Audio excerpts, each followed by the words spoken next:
And welcome into the Fun Astrology Podcast for Monday, September 30th. Thomas Miller back. Sorry I'm late.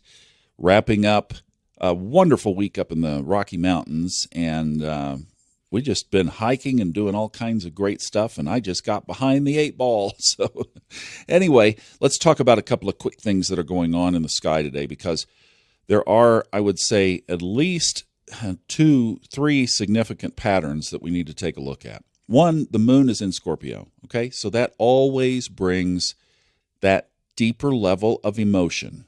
The one thing about Scorpio is, especially when it comes to our emotions, when the moon transits through Scorpio, is you're going to feel things deeper.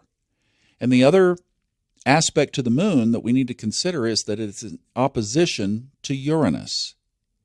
So that's going to add to that Scorpio depth from the standpoint of you might be digging up some emotional things that you hadn't explored for a while.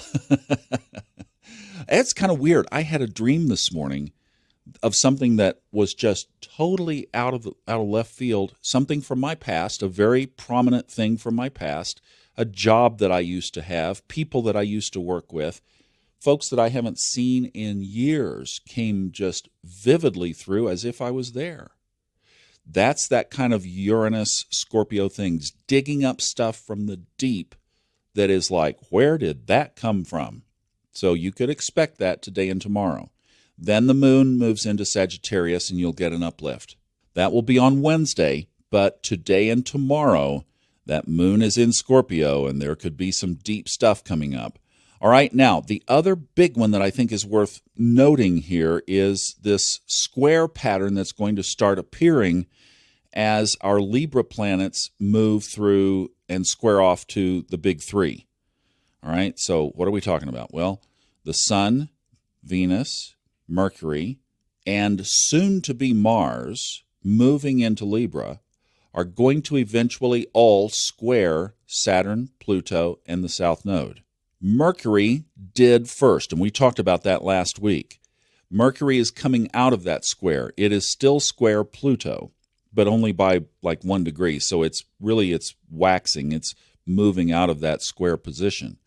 But Venus is coming right into it. So Venus is square Saturn and is going to be squaring on an exact degree Pluto today. And then the Sun moves in, and then right behind that Mars moves in. So the wonky that you're feeling is coming from that square. This is a big one. For those of you who are in the Dallas-Fort Worth area, Majana and I are giving a talk this coming Sunday at the IONS meeting, which will be at the CSL, Center for Spiritual Living, in Addison. It will be at 2 p.m., and you can get more information on that on the IONS website or on the Facebook page. But we're talking about this very thing. We're going to be talking about the alignment of the Saturn-Pluto conjunction, the South Node, North Node axis that we've been talking about so much, how it affects your life, and what you can do to get on the good side of it, to get on the positive side, to get the beneficial aspect. Because if you study history on this, every time this thing tears something down, it does so to build something better. So if as these things cross this square, Mercury, your communication, your education, your learning, your knowledge could come into question.